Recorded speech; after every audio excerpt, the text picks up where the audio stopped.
¿Quién no te temerá, oh Rey de las gentes? Porque a ti compete ello. Porque entre todos los sabios de las gentes y en todos sus reinos no hay semejante a ti. La lección de Dios por medio de Jeremías es muy clara. Él es el único a quien debemos buscar. Él es quien da la bendición. Recuerden de quién estamos hablando. El versículo 13 menciona: a su voz se da muchedumbre de aguas en el cielo y hace subir las nubes de lo postrero de la tierra. Hace los relámpagos con la lluvia y saca el viento de sus depósitos. ¡Gloria a nuestro Dios! Tan cotidiano se hace hablar de Dios que muchas veces perdemos la perspectiva de quién es Él. ¿Ves lo poderosamente destructivos que llegan a ser los fenómenos naturales? Él les ordena que se manifiesten y ellos muestran, aunque sea muy poco, cuál es la potencia de Dios. Si ellos le obedecen, siendo tan poderosos como son, ¿quiénes somos nosotros, más pequeños que un punto en la inmensidad? Grande eres, Señor, y grande tu potencia. Grande es tu magnificencia y grande es tu gloria. Camino de las gentes y ordenanzas de los pueblos. Así dijo Jehová: no aprendáis el camino de las gentes, ni de las señales del cielo tengas temor, aunque las gentes las teman. Porque las ordenanzas de los pueblos son vanidad, porque leño del monte cortaron, obra de manos de artífice con azuela. Jeremías capítulo 10, versículos 2 y 3. Debo decir que soy cristiano desde diciembre de 1997 y desde entonces no he celebrado Navidad. He escuchado cualquier tipo de argumentos para justificarla y aunque quiero ser abierto en cuanto a este tema, simplemente me parecen demasiados malabares para defender lo indefendible. Lo único que sigo viendo allí es un paganismo disfrazado. Independientemente de lo que cada una de ustedes piense respecto a este tema y lo polémico que resulta entre nosotros los cristianos, debemos reconocer que el paganismo ha permeado constantemente sus ideas en este mundo desde hace ya muchos siglos. Debemos entender que el mundo y sus ideas lo único que lograrán es que nos alejemos de los caminos de Dios, y eso se ha comprobado innumerables veces. Veamos, por ejemplo, las enseñanzas de Dios en este capítulo 10 de Jeremías. Me llama mucho la atención que el profeta hace una pausa después de tantas exhortaciones en los capítulos anteriores, y comienza con una especie de estudio, una enseñanza por demás interesante que vale la pena detenernos un poco. Empieza primero llamando directamente a las personas a las que quiere darles este mensaje, su propio pueblo. Miren lo que dice el capítulo 10, versículo 1. Oíd la palabra que Jehová ha hablado sobre vosotros, oh casa de Israel. ¿Qué gente tiene tan cercanos sus dioses como este pueblo tiene a Dios? Seamos sinceros, por muy cercano incluso que sea un gobernante sus gobernados, simplemente no puede por sus limitaciones físicas estar con cada ciudadano, conocer sus necesidades y hacer algo para subsanarlas. Aún el día de hoy, Dios es tan cercano con nosotros que no nos deja de hablar. Abrimos la Biblia, ya sea en el Antiguo o en el Nuevo Testamento, y allí está Él presente. Como está escrito en el libro de Job, Él habla en una o dos maneras, pero el hombre no entiende. Oh sí, no se queda callado. Somos más bien nosotros los que nos hacemos los sordos ante esa penetrante voz. Lo interesante es que siempre tiene algo que decir. Siempre hay algo en su infinita mente para enseñar. Veamos en esta ocasión qué tiene Dios en mente para su pueblo. Vamos a leer los versículos 2 al 6. Así dijo Jehová: no aprendáis el camino de las gentes, ni de las señales del cielo tengáis temor, aunque las gentes las teman. Porque las ordenanzas de los pueblos son vanidad, porque leño del monte cortaron, obra de manos de artífice con azuela. Con plata y oro lo engalanan, con clavos y martillo lo afirman, para que no se salga. Como palma lo igualan y no hablan. Son llevados porque no pueden andar. No tengáis temor de ellos, porque ni pueden hacer mal, ni para hacer bien tienen poder. No hay semejante a ti, oh Jehová, grande tú y grande tu nombre en fortaleza. Sobre todo esa última parte, no hay semejante a ti, oh Jehová, grande tú y grande tu nombre en fortaleza. Gloria a nuestro Dios en las alturas.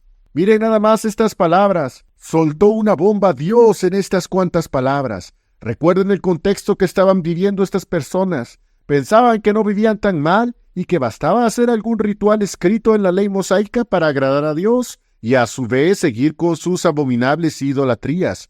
Observen primero que utiliza Dios expresiones para identificar los pensamientos que existen en el mundo. La primera de ellas es esta: no aprendáis el camino de las gentes.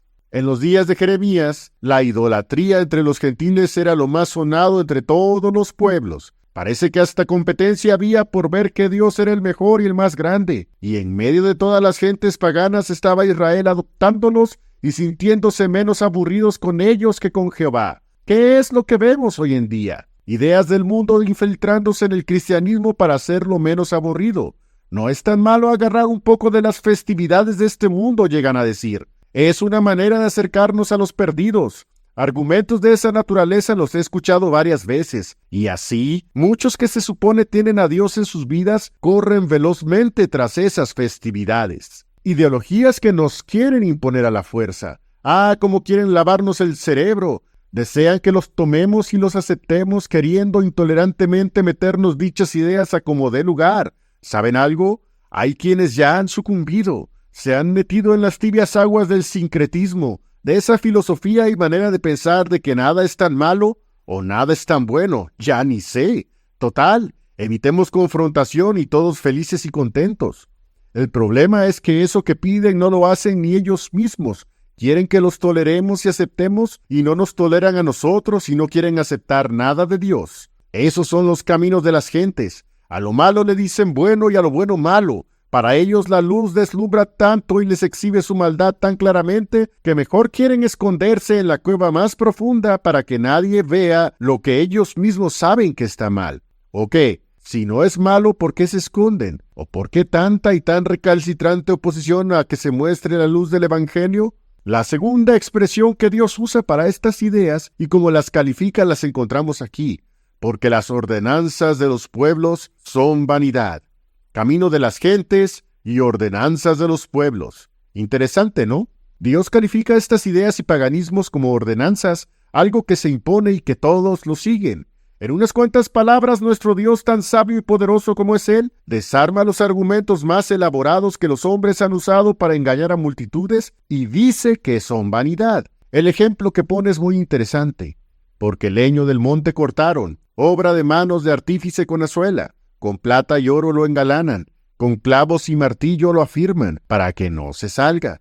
Como palma lo igualan y no hablan, son llevados porque no pueden andar. Cortaban un árbol y lo adornaban, lo afirmaban y lo trabajaban para hacer un ídolo de él. Por los datos que el pasaje da, es muy probable que se trate de la idolatría a Acera o Astarot, diosa de los sidonios. Sin meterme a los detalles del culto a esta deidad, vean cómo Dios habla de un árbol adornado que no sirve para nada y necesita que lo lleven de un lado a otro porque no puede andar. No tengáis temor de ellos, porque ni pueden hacer mal, ni para hacer bien tienen poder. Esos son los caminos de las gentes. Esas son las ordenanzas de los pueblos. Ideas absurdas que nada tienen que ver con Dios y que lo único que destaca de ellas es su inutilidad para ayudarnos. Que Astarot traía la fertilidad en la tierra y en el pueblo. Eso se lo creyeron tanto que incluso metieron esos leños en la misma casa de Dios. Es decir, al lado del arca, dentro del oráculo, donde estaba el lugar santísimo en el templo, estaba ese leño adornado, ese ídolo que ni para hacer bien o mal tiene poder. Verán entonces por qué rechazo ciertas cosas, como la Navidad, por ejemplo, que muchos no se atreven o no quieren rechazar. Puede ser muy bonito y colorido, pero no deja de tener un origen tan idólatra que Dios mismo lo rechaza de manera muy tajante. ¿Fue comparable semejante culto con lo que Dios ya había establecido desde antes? No hay semejante a ti, oh Jehová, grande tú y grande tu nombre en fortaleza. La fertilidad en la tierra, la lluvia del cielo, el alimento, el vivir productivamente, etc., no proviene de Acera, Moloc o de nosotros mismos. Nuestras manos no serían fuertes o diestras si Dios no pone su voluntad a favor nuestro. Miren lo que dice el versículo 7 del capítulo 10. ¿Quién no te temerá, oh Rey de las gentes? Porque a ti compete ello. Porque entre todos los sabios de las gentes y en todos sus reinos no hay semejante a ti.